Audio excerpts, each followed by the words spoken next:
Shalom, kembali lagi bersama saya Wong LA. Ada di LA untuk jadi berkat bagi dunia ini. Tanpa terasa kita sudah memasuki di kitab yang ke-2 Korintus, di mana kita belajar banyak masih dalam perjalanan Rasul Paulus di dalam kitab Korintus yang boleh menjadi berkat dalam kehidupan kita.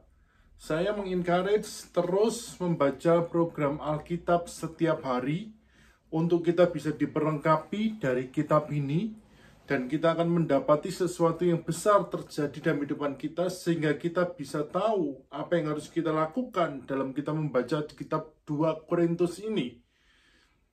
Doa saya melalui kitab ini, kita boleh dikuatkan, kita boleh melihat mujizat besar, dan kita boleh mengetahui rencana Tuhan dalam contoh pelayanan yang luar biasa yang dikerjakan oleh Paulus dan boleh mengimpartasikan kehidupan kita. Selamat membaca kitab 2 Korintus. Tuhan Yesus memberkati. 2 Korintus pasal 12. Paulus menerima penglihatan dan penyataan. Aku harus bermegah, sekalipun memang hal itu tidak ada faedahnya, namun demikian aku hendak memberitakan penglihatan-penglihatan dan penyataan-penyataan yang kuterima dari Tuhan. Aku tahu tentang seorang Kristen, 14 tahun yang lampau, entah di dalam tubuh aku tidak tahu, entah di luar tubuh aku tidak tahu, Allah yang mengetahuinya. Orang itu tiba-tiba diangkat ke tingkat yang ketiga dari surga. Aku juga tahu tentang orang itu, entah di dalam tubuh, entah di luar tubuh, aku tidak tahu, Allah yang mengetahuinya. Ia tiba-tiba diangkat ke Firdaus, dan ia mendengar kata-kata yang tak terkatakan, yang tidak boleh diucapkan manusia.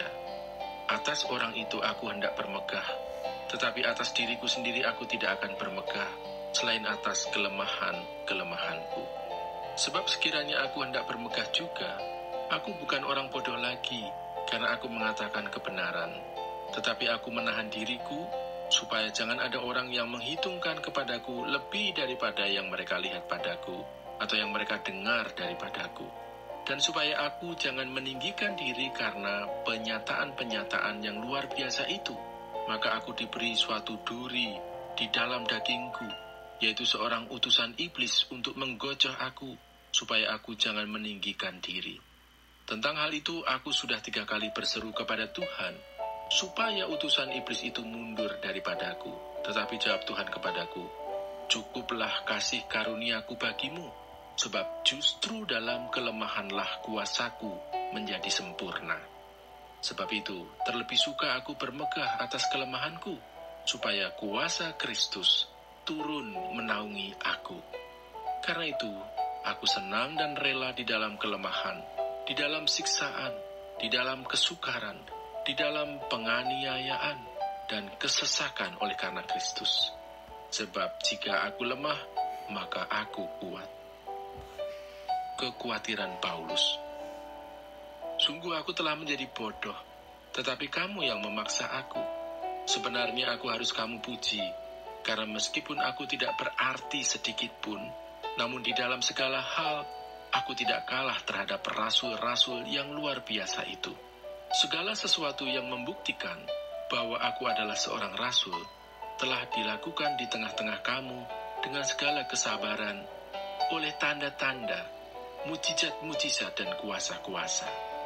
Sebab dalam hal manakah kamu dikebelakangkan dibandingkan dengan jemaat-jemaat lain, selain daripada dalam hal ini, yaitu bahwa aku sendiri tidak menjadi suatu beban kepada kamu? Maafkanlah ketidakadilanku ini. Sesungguhnya, sekarang sudah untuk ketiga kalinya aku siap untuk mengunjungi kamu, dan aku tidak akan merupakan suatu beban bagi kamu, sebab bukan hartamu yang kucari, melainkan kamu sendiri. Karena bukan anak-anak yang harus mengumpulkan harta untuk orang tuanya, melainkan orang tualah untuk anak-anaknya. Karena itu aku suka mengorbankan milikku, bahkan mengorbankan diriku untuk kamu. Jadi jika aku sangat mengasihi kamu, masakan aku semakin kurang dikasihi? Baiklah, aku sendiri tidak merupakan suatu beban bagi kamu, tetapi kamu katakan, dalam kelicikanku aku telah menjerat kamu dengan tipu daya. Jadi pernahkah aku mengambil untung daripada kamu oleh seorang dari antara mereka yang kuutus kepada kamu? Memang aku telah meminta Titus untuk pergi, dan bersama-sama dengan dia aku mengutus saudara yang lain itu. Adakah Titus mengambil untung daripada kamu? Tidakkah kami berdua hidup menurut roh yang sama, dan tidakkah kami berlaku menurut cara yang sama?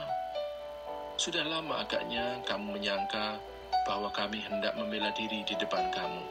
Di hadapan Allah dan demi Kristus kami berkata, semua ini, saudara-saudaraku yang kekasih, terjadi untuk membangun iman kamu.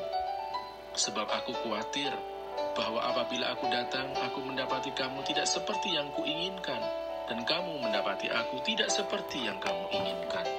Aku khawatir akan adanya perselisihan, iri hati, amarah, kepentingan diri sendiri, fitnah, bisik-bisikan, keangkuhan, dan kerusuhan.